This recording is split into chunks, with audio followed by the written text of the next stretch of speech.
तो आज की वीडियो में हम देखेंगे कि जब हमारे पास रॉड है जिस पे कि लाइन चार्ज है लैम्डा, जिसका लेंथ हमें गिवन नहीं है, तो हम उसका कैसे इलेक्ट्रिक फील्ड कैलकुलेट करेंगे at any point P. Infinite के केस में देखेंगे, सेमी इन्फिनाइट के केस में देखेंगे और एक्सिस के केस में देखेंगे कि इलेक्ट्रिक फील्ड क्या होगा। तो चलिए वीडियो शुरू करते हैं।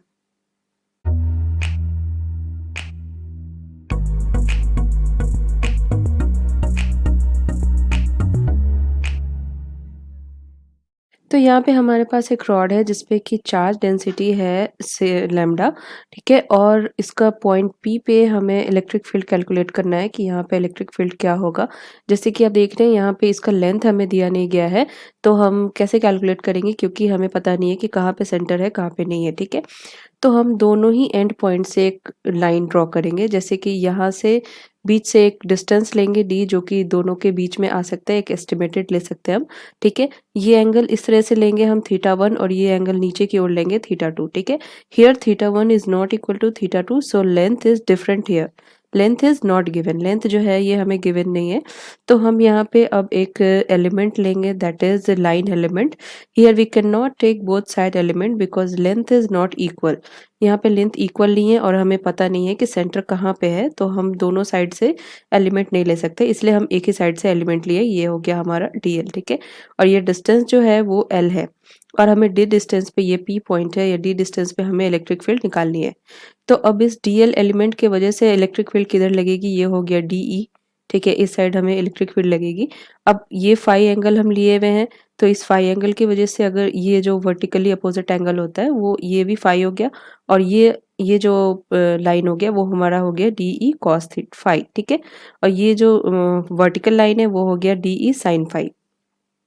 सो एक्स कंपोनेंट हमारा क्या हो जाएगा, D E X equal to D E cos phi, ठीक है। ये हमारा एक्स कंपोनेंट हो जाएगा।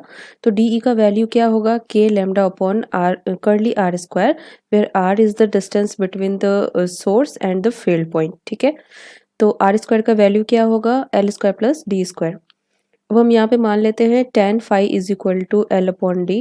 ये देखिए एल अपॉन डी हो जाएगा टेन फाई का वैल्यू, ठीक है। L is equal to D sine phi है, डी एल, अब हम इसे डिफ्रेंशिएट कर दे रहे हैं, D L is equal to D sec square phi into D phi. अब हम डी एल का वैल्यू यहाँ पे पुट करेंगे तो हमें मिलेगा D E X equal to K lambda cos phi D sec square phi D phi upon D square plus D square tan square phi, ठीक है। यहाँ पे हम एल का वैल्यू भी पुट कर दिए हैं और यहाँ पे डी एल का वैल्यू पुट किया, तो हमें इस तरह का इक्वेशन मिला। At last we get K lambda cos phi D phi upon D, ठीक है। डी कॉमन लेके हम यहाँ पे से इसको कैंसिल करेंगे तो हमें मिल जाएगा ये इक्वेशन। अब देखिए यहाँ पे ई एक्स का वैल्यू हमें क्या मिला, E X equal to K lambda cos phi D phi upon D. अब यहाँ पे इंटीग्रेशन हम कर रहे हैं माइनस थीटा 2 से थीटा 1 तक।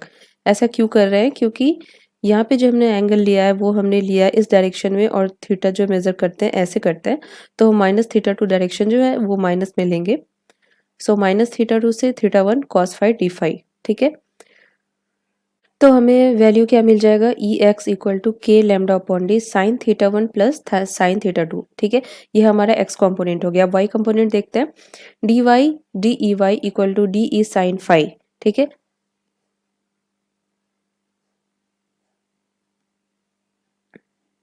क्या साइन फाई, ओके।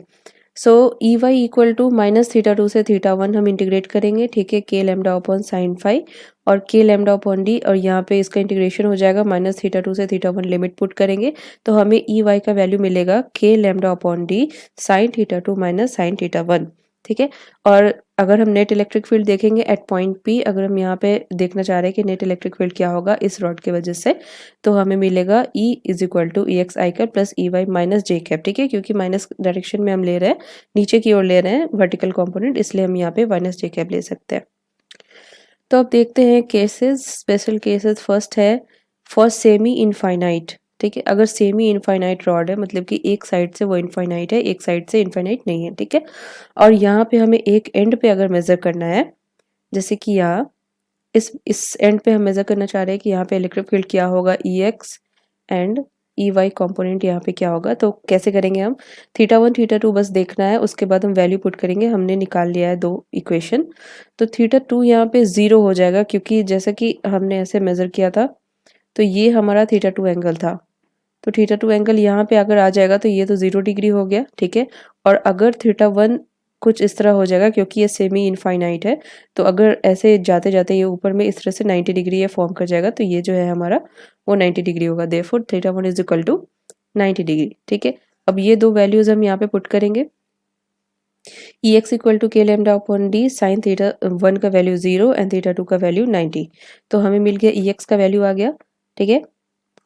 अब ई वाई का वैल्यू कैसे करेंगे, ठीक है। यहाँ पे भी हम 0 पुट करेंगे और 90 डिग्री पुट करेंगे, तो हमें ई वाई मिल गया और ये हो गया हमारा equation net electric field at point P.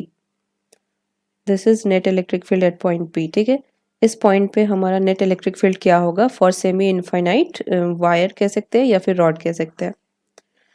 अब फॉर इनफाइनाइट रॉड के लिए क्या होगा, देखिए दोनों ही एंगल यहाँ पे जो है वो 90 डिग्री हो जाएगा, क्योंकि यहाँ पे जो हम फॉर्म कर रहे थे वो कुछ इस तरह से हमारा फिगर था, जैसे कि यहाँ पे हम थीटा 1 लेते थे और यहाँ पे हम थीटा 2 ले रहे थे, ठीक है। तो अगर ये इस तरह से यहाँ पे आ जाएगा तो यहाँ पे जो फॉर्म होगा वो हमारा 90 डिग्री एंगल हो जाएगा। Therefore theta 1 is equal to theta 2 is equal to 90 degree. तो यहाँ पे हम वो वैल्यू पुट करेंगे और cos 90 इज इक्वल cos 90 हमारा यहाँ पे ये 0 हो जाएगा। देयरफॉर ई वाई जो है वो 0 हो जाएगा। ई एक्स का वैल्यू हमें सिर्फ मिलेगा। Therefore net electric field E equal to 2k lambda upon D, ठीक है। तो नेट इलेक्ट्रिक फील्ड हमारा ये आ जाएगा फॉर इनफाइनाइट। अब देखते हैं एक्सिस पे क्या होगा। ये डायरेक्शन के साथ मैंने यहाँ लिख दिया है। Therefore electric field is equal to 2k lambda I cap upon D, okay. अब एक्सिस है, जैसे कि ये हमारा रॉड है, अब इसी एक्सिस पे हम इलेक्ट्रिक फील्ड कैलकुलेट करना चाह रहे हैं इस पॉइंट पी पे। तो हमारा यहाँ पे वैल्यू क्या होगा, यहाँ पे थीटा 1 जो है वो पाई हो जाएगा। जैसे कि हम देख सकते हैं कि दो वेक्टर जो है एंगल दो वेक्टर के टेल से बनता है। देयरफॉर आप देखिएगा कि ये जो एंगल बन रहा है थीटा 1 जो एंगल बन रहा है वो 180 डिग्री बन रहा है, और थीटा 2 एंगल जो बन रहा है वो 0 डिग्री बन रहा है। यहाँ पे ये दोनों मिल जाने के बाद ये theta 2 is equal to 0 degree हो जाएगा। तो ये दोनों वैल्यू हम यहाँ पुट करेंगे तो हमें ई एक्स 0 मिल जाएगा और E Y is equal to 2k lambda upon D मिल जाएगा। तो नेट इलेक्ट्रिक फील्ड क्या हो जाएगा, net electric field is equal to 2k lambda upon D, ठीक है। इसका डायरेक्शन अब देख सकते हैं, इसका डायरेक्शन होगा जी कैप, ठीक है। तो ये हमारा इलेक्ट्रिक फील्ड आ गया।